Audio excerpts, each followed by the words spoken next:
दोस्तों नमस्कार। India news views में आपका स्वागत है। कार मार्केट से संबंधित एक खबर है। अगर आप कार खरीदने जा रहे हैं तो आपके लिए तो ये फ़ायदे का सौदा हो सकता है, लेकिन देश की अर्थव्यवस्था के लिए कार के फ्रंट पे यानी ऑटोमोबाइल के फ्रंट पे जो खबर है वो अर्थव्यवस्था के लिए हमारे देश की बहुत अच्छी खबर नहीं है। लेकिन आपके लिए इंडिविजुअली एक बहुत अच्छी खबर हो सकती है, यानी कि ऑटोमोबाइल की इस खबर में दोनों चीज़ें हैं, इंडिविजुअल्स के लिए फ़ायदा और देश के लिए नुकसान। तो क्या है ये, इस पर बात करेंगे। हमने देखा होगा कि पिछले कुछ वर्षों में या कहें कि पिछले कुछ दशकों में भारत में कार बाज़ार बहुत तेज़ी से बढ़ा है। इसका अंदाज़ा आप जब भी सड़क पर निकलें तो कारों को देखकर लगा सकते हैं। नई नई कारें, नई नई कंपनियों की कारें, नए नए मॉडल्स, डीजल की कारें, पेट्रोल की कारें और अब तो इलेक्ट्रिक व्हीकल भी, स्ट्रॉन्ग हाइब्रिड कारें भी।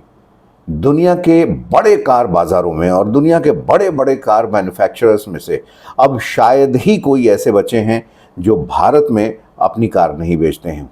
चाहे वो जर्मनी हो, जापान हो, अमेरिका हो, हर देश, दक्षिण कोरिया हो, हर देश भारत में अपनी कारें बेचता है, इस वजह से कि भारत के कार बाजार में सबसे ज़्यादा संभावना नज़र आती थी।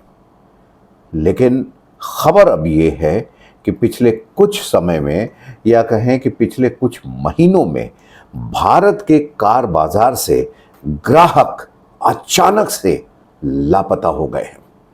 ग्राहक मिल ही नहीं रहे हैं शोरूम में भीड़ कम हो गई है। शोरूम में लोग जा भी रहे हैं तो कार खरीद नहीं रहे हैं, देखकर वापस चले आ रहे हैं। और ये जो दास्तान मैं आपको बता रहा हूं, इसकी कहानी आंकड़ों में जानिए। भारत में इस समय कार डीलरों के पास 73,000 करोड़ रुपए, जी हां दोस्तों, एक बार फिर सुन लें ये राशि, 73,000 करोड़ रुपए की कारें शोरूम और उनके गोदामों में पड़ी हुई हैं। ये 73,000 करोड़ रुपए से मुझे ध्यान आ रहा है कि इस साल जो प्रधानमंत्री ग्रामीण सड़क योजना का बजट है वो 17,000 करोड़ रुपए का है। यानी कि 4 प्रधानमंत्री ग्रामीण सड़क योजनाओं की राशि को मिला ले अगर, तो जो कारें पड़ी हुई हैं गोदामों में और शोरूम में, ये कहीं 4 पीएम ग्राम सड़क योजना की राशि से ज़्यादा की कारें पड़ी हुई हैं। आमतौर पर क्या होता है दोस्तों, कार डीलर 30 दिन का स्टॉक यानी इन्वेंट्री अपने पास रखते हैं और वो साइकिल में चलता रहता है। कंपनियों से वो कारें आती रहती हैं, ग्राहक खरीदते रहते हैं, उनकी जो इन्वेंट्री है वो खाली होती रहती है। लेकिन ये 30 दिन का पीरियड बढ़कर अब कार डीलरों के पास 70 दिन, जी हां 70 दिन की इन्वेंट्री हो गई है। यानी कंपनियों से कार डीलरों के पास कारें तो आ रही हैं जो उन्होंने पहले बुक की थी, लेकिन कार डीलर आगे इसे बेच नहीं पा रहे हैं क्योंकि ग्राहक नहीं मिल रहे हैं। अब इसका खामियाजा देखिए, इसका 2 तरीके से खामियाजा हुआ है। हमारे एक मित्र जो एक बड़ी कंपनी यानी महिंद्रा का शोरूम चलाते हैं, कार डीलर हैं, वो कहते हैं कि हम लोग बैंकों से कर्ज लेकर कंपनियों को कार का भुगतान कर देते हैं। तो बैंक से कर्ज लिया, कंपनियों से कारें खरीदी और जब कारें बिक गई, ग्राहकों से पैसे आ गए, तो ये साइकिल आगे बढ़ता है। लेकिन अब चूंकि 1 महीने का पीरियड जो है 30 दिन का, वो 70 दिन से अब ज़्यादा हो रहा है, यानी लगभग 2.5 महीने अब हो रहे हैं उसमें, तो कार डीलरों का जो बैंक का इंटरेस्ट है वो बढ़ रहा है, वो बैंकों को चुका नहीं पा रहे हैं। यानी कि बैंक भी इस ऑटोमोबाइल सेक्टर के कार बाजार में फंसे हुए हैं और ये बहुत एक मुश्किल घड़ी है। डीलरों का संगठन है फाडा, FADA, और वो कह रहा है कि कार कंपनियों ने अपना स्टॉक डीलरों के सर पर मार दिया है, जबकि बिक्री है नहीं। अब कार कंपनियां क्या करेंगी? कार कंपनियां जब मैन्युफैक्चर कर रही हैं कार, तो वो कहाँ रखेंगी? वो आगे डीलरों के पास भेज दे रही हैं। अब डीलरों की मजबूरी है कि उन्हें अगर उनकी डीलरशिप चाहिए तो कंपनियों की बात माननी पड़ेगी। और डीलर जो हैं अब बहुत बड़े पैमाने पर इसकी शिकायत कर रहे हैं। आंकड़ों में आगे बढ़ते हैं। इस साल यानी 2024 में अप्रैल, मई, जून यानी पहली तिमाही में कारों की बिक्री सिर्फ 3% बढ़ी है, सिर्फ 3% बढ़ी है। जुलाई में अगर अलग से देखें तो ये बिक्री 2.5% घट गई है और इसमें बड़ी कंपनियां शामिल हैं दोस्तों।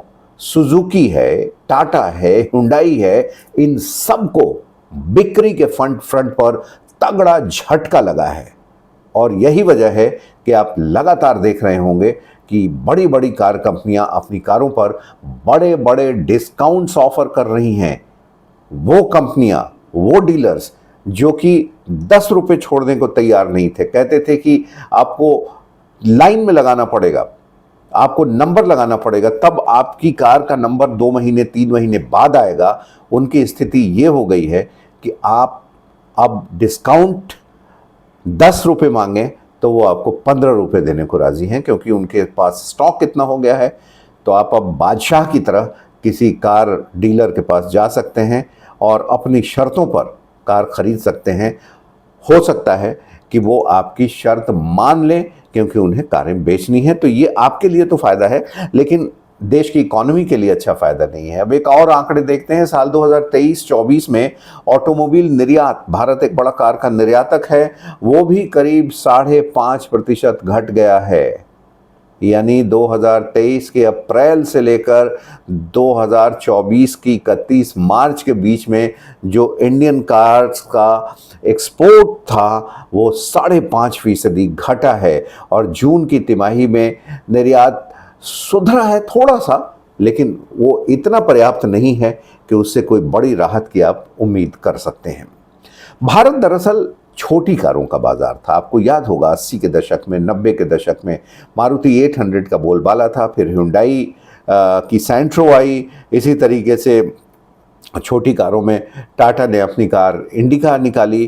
तो छोटी छोटी कारों का बाजार था। लेकिन अचानक हमने देखा कि पिछले 10-15 वर्षों में, 20 वर्षों में धीमे धीमे ये जो छोटी कारें थीं ये बड़ी कारों में तब्दील होती गई। एसयूवीज का दौर आ गया, कमाई घटती गई, बाजार सिमटता गया। अब आप देखिए, एक एक बाइक जो है उसकी कीमत अंदाज आप लगाइए, लाख रुपए के रेंज से ऊपर पहुंचना होगा तो आप साधारण बाइक खरीद सकते हैं। अगर थोड़ी बेहतर बाइक खरीदनी हो तो आपको 2 लाख, 2.5 लाख, 3 लाख ऐसे रुपए खर्च करने होंगे। अब दोस्तों, जब बाइक खरीदना मुश्किल है तो कारों की कौन सोचे। बीते बरस एक बड़े कार निर्माता ने छोटी कार के बाजारों को श्रद्धांजलि दे दी थी। नहीं बेचेंगे छोटी कारें, क्योंकि छोटी कार के ग्राहक नहीं मिल रहे थे। लेकिन तस्वीर जो है वो अचानक से बदल गई है। अब बची मझोली कारें, बड़ी कारें बिक नहीं रही हैं। छोटी कारों के बाजार को आपने पहले तिलांजलि दे रखी है, अब मझोली कारें। कोविड के बाद इन कारों की मांगों में भी सन्नाटा छाया है। अगर आप पिछले 4-5 वर्षों का फिगर देखें तो कर्ज महंगा है और जो टैक्स लगता है, यहाँ पे ध्यान दीजिए कि जो टैक्स लगता है वो टैक्स पर टैक्स है। कैसे, मैं आपको बताता हूँ।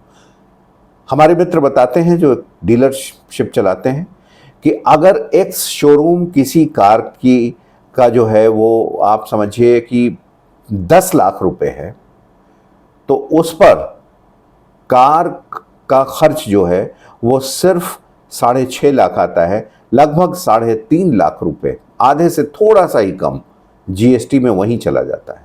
अगर ये जीएसटी हट जाए तो सभी कारों की कीमतें आधी हो जाएं। बात यहीं ख़त्म नहीं होती, उस पर आपका टीसीएस भी कटता है। और फिर जब आप उस कार को लेकर सड़क पर निकलते हैं तो रोड टैक्स और रजिस्ट्रेशन टैक्स भी देते हैं। इतना ही नहीं, जब आप उसमें फ्यूल भराते हैं, पेट्रोल, डीजल ये सब भराते हैं, तो भी आप टैक्स देते हैं। अभी पेट्रोल डीजल पर जीएसटी नहीं हुआ है, लेकिन आप उस पर वैट देते हैं। तो टैक्स पर टैक्स है। फिर आप इंश्योरेंस लेते हैं, अभी तक उस पर भी आप जीएसटी देते हैं। कर्ज अगर आप लेते हैं, लोन लेकर कार खरीदी है, तो उस पर आप इंटरेस्ट देते हैं। और फिर 100 रुपये का ईंधन है, पेट्रोल है। उदारीकरण का जो दौर शुरू हुआ भारत में 1991 के बाद, 1990 मान लीजिए, 90 के बाद जो नरसिम्हा राव की सरकार थी, उसके बाद कार उद्योग ऐसे दिन पहली बार देख रहा है कि छोटी कारों में उत्पादन में, बल्कि मझोली और बड़ी कारों में भी उत्पादन में कटौती की नौबत है। कभी यह दौर नहीं आया कि कंपनियों को अपनी कारों की कटौती में, उत्पादन में कटौती करनी पड़े। हाँ, उसमें धीरे धीरे ग्रोथ जरूर हुआ था कि 90 के दशक में अगर एक महीने में कंपनियां 100 कारें बनाती थी तो आज एक महीने में 1000 कारें बना रही हैं, लेकिन कटौती में कभी नौबत नहीं आई। देश में कितने लोग कार इस्तेमाल करते हैं? सड़कों पर तो हम कारों का जाम देखते हैं, लेकिन आंकड़े जो बताते हैं वो हैरान करने वाले हैं। भारत में 1000 लोगों पर अभी सिर्फ 24 कारें हैं। आंकड़ा चौंका देगा आपको। 1000 लोगों पर सिर्फ 24 कारें। और अगर पूरी दुनिया का आंकड़ा ले लें तो 1000 लोगों पर औसतन 314 कारें हैं। तो भारत में जो 24 है वो वर्ल्ड के एवरेज 314 से काफ़ी कम है। मगर थोड़ी सी कारों के बिकने न बिकने से तय हो जाता है कि उपभोक्ताओं के बाजार में सुस्ती है कि नहीं, मायूसी है कि नहीं, और अगर मायूसी है तो क्यों है। भारत की पूरी मैन्युफैक्चरिंग एक तरफ और ऑटोमोबाइल सेक्टर एक तरफ, क्योंकि ऑटोमोबाइल सेक्टर भारत की जीडीपी में एक बड़ा सहयोग करता है। कुल मैन्युफैक्चरिंग में ऑटोमोबाइल का हिस्सा जो है मैन्युफैक्चरिंग सेक्टर में वो 49% है, क्योंकि केवल कारें नहीं बनती हैं, कार के जो कंपोनेंट्स बनते हैं उनकी भी बड़ी भागीदारी है मार्केट में, और इसीलिए जीडीपी में इनका जो सहयोग है वो 7% से भी ज़्यादा है। देश की जीडीपी जो नॉमिनल जीडीपी है उसमें 7% से ज़्यादा ऑटोमोबाइल सेक्टर की हिस्सेदारी है, और मैन्युफैक्चरिंग में लगभग आधी यानी 49% हिस्सेदारी है। 3.7 करोड़, आप सोच लीजिए, इतने लोगों को रोजगार ऑटोमोबाइल सेक्टर में मिला हुआ है। इस देश की जो आर्थिक समीक्षा अभी पेश हुई थी उसके ये आंकड़े मैं आपको दे रहा हूँ कि 3.7 करोड़ लोगों को ऑटोमोबाइल सेक्टर से रोजगार मिला है। स्टील से लेकर रबर तक असंख्य उद्योग और बीमा से बैंकिंग तक कई सेवाएं जो हैं कारों के पहियों पर ही चलती हैं। जितनी कारें उतनी बीमा, जितनी कारें उसी के अंदाज में बैंकों का loan. Rubber industry, steel industry, यानी कार खरीदेंगे तो टायर भी लगाएंगे, स्टील भी चाहिए, पार्ट्स भी चाहिए, बैटरी भी चाहिए। तो तमाम जो इंडस्ट्रीज हैं वो कारों के पहियों पर ही चलती हैं। अब आप इस विशाल उपमहाद्वीपीय अर्थव्यवस्था में पोखर सी मैन्युफैक्चरिंग को भूल जाइए, जो मुट्ठी भर ग्राहकों के लिए भी अभी मोहताज हैं। कर्ज महंगे हो चले हैं, भारी टैक्स देना पड़ रहा है, पेट्रोल और डीजल की कीमतें बढ़ रही हैं। ऐसे में कोई व्यक्ति अगर कार खरीद भी ले तो कितना चलाएगा। तो ये जो ग्राफ नीचे की ओर जा रहा है और इन्वेंट्रीज में डीलरशिप के पास 73,000 करोड़ रुपए की कारें पड़ी हुई हैं, ये जो संकेत है ये बेहतर संकेत नहीं है। ये तो ही अर्थव्यवस्था की बात। लेकिन बहरहाल अगर आपको कार खरीदनी है तो अपने टर्म्स पर निगोशिएट करें। आप जाएं कार डीलर के पास, पुरानी कार के भी अच्छे पैसे लें और एक अच्छा खासा डिस्काउंट भी प्राप्त करें। और अब अगला महीना त्योहारों का मौसम शुरू होगा। आने वाले महीनों में दशहरा, दुर्गा पूजा, दिवाली ये सब आएगी। कार कंपनियां ऐसे ही ज़्यादा डिस्काउंट देंगी और उस पर भी अगर आप ठीक से निगोशिएट करें तो आपको भारी डिस्काउंट मिल सकता है। यानी एक ही खबर में कार से संबंधित आपके लिए फ़ायदा, देश की अर्थव्यवस्था के लिए नुकसान। आज के अंक में इतना ही। नमस्कार।